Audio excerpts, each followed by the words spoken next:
Places in Asia that have witnessed their Omicron peak are taking tentative steps into a new chapter in their confrontation with COVID-19. For more, I have Dr. Dale Fisher at the National University Hospital in Singapore. Dr. Fisher, it's a pleasure to have you on. It's good to be back, Sunny. Right, I hear Singapore has moved beyond its Omicron peak and that the wave is now subsiding, albeit slowly, according to health authorities there. Let's start with a few words, Dr. Fisher, on the COVID-19 situation over there in Singapore. Well, we could go back a little bit, and it was really last August that we established that we had very high vaccination rates, and we started during Delta to actually be starting to ease restrictions, and that was when we learned that even a small percentage of the unvaccinated population was still a very large number of people. So we had quite a surge at that time, and quite a few severe disease and deaths, particularly in that small number of unvaccinated people. Now, we've advanced a lot. We know we've got Omicron, and that's actually infected a lot of people. And but now we're in the phase where the hospitals are quite comfortable. There's only, I think, 30-something people in intensive care in the country. But we've still maintained a lot of our restrictions, particularly with regards travel, testing, mask wearing, congregating in groups. So it's about developing the confidence to remove some of those things. Do we have that confidence, especially when we're still having like 10,000 cases a day? Right.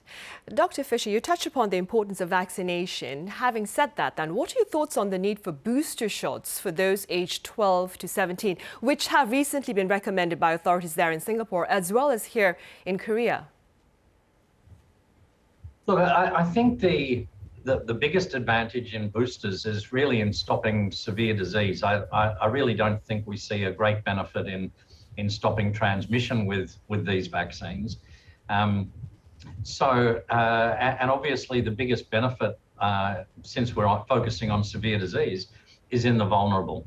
So children are obviously much less at risk than senior people and those that are immune compromised, but nonetheless children can still get very sick. So, you know, in a vaccine that's really quite safe, I can see why we're moving towards boosters slowly in those children above 5. Right. And for children aged 5 to 11 here in the country, Dr. Fisher, they will be receiving their COVID-19 vaccination starting at the end of this month. Do you suppose this broader public protection effort will serve to perhaps facilitate our transition into an endemic phase of COVID-19? Well, it's a game changer. If you go back to the pre-vaccination days, then we had to have all these blunt community level interventions, all the mask wearing and all the way through to a complete lockdown and don't leave your home in some countries. The vaccine has turned it into a mild disease. Singapore, of all our tens of thousands of cases over the last month, or hundreds of thousands probably, 99.7% are mild or asymptomatic. So we're just, it's quite unlucky if you're vaccinated and you get severe disease. It's still, severe disease is still very much the domain of the unvaccinated. Right. And Dr. Fisher, keeping in mind what you've just said, do you see COVID-19 vaccination becoming an annual affair then, like, for example, the seasonal flu vaccine? Well, the problem is we don't have a good test. We're basing this information on antibody levels, and everybody knows that the T cell response, which doesn't produce the antibodies, has still got good memory and good potential to fight COVID. So we are extrapolating. I think it's quite likely that people are going to feel more comfortable with boosters, and also as the virus mutates, the vaccine might have to modify to adjust to those mutations. So I think it's quite likely repeated vaccinations are going to be needed. But again, the emphasis has to be on the most vulnerable, and maybe vaccinating all our children every year won't be so important. But as with flu, vaccinating our over 65s, for instance, might be important. Right. Meanwhile, starting on this Tuesday over in Singapore, Dr. Fisher, is the implementation of streamlined COVID-19 prevention guidelines. Could you tell us a bit about them and your thoughts? Well, they're trying to simplify things, as you know, as you keep. We've had 2 or 3 years of just adding more, and there's a few contradictions in the rules where you can, for instance, you can't mix with your colleagues socially in the workplace, but you can outside of the workplace. So obviously, we don't want to get a whole lot of essential workers sick at the same time. But things like this are what we're just trying to streamline. There's been no massive changes. There's still 2 schools of thought on that we could be reducing a lot more of the blunt restrictions as we move towards endemicity.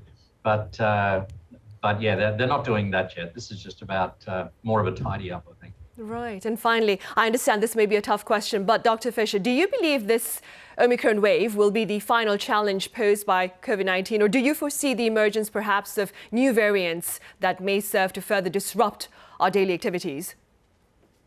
So I think, Sunny, that COVID resilience is all about surveillance, watching how the virus evolves, and when things are going well, then I think we should be allowed to step down to some degree our mask wearing and our limitations of group sizes.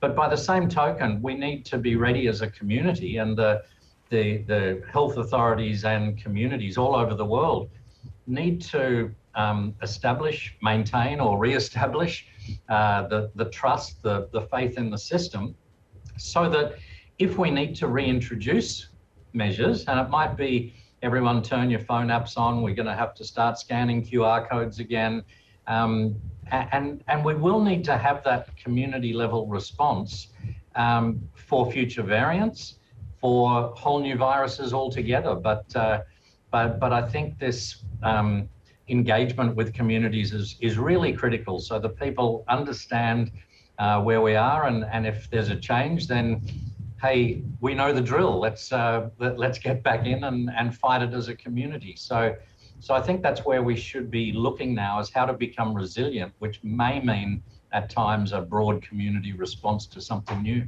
Right, a valid point right there. All right, Dr. Fisher, thank you very much for your time and your thoughts. My pleasure.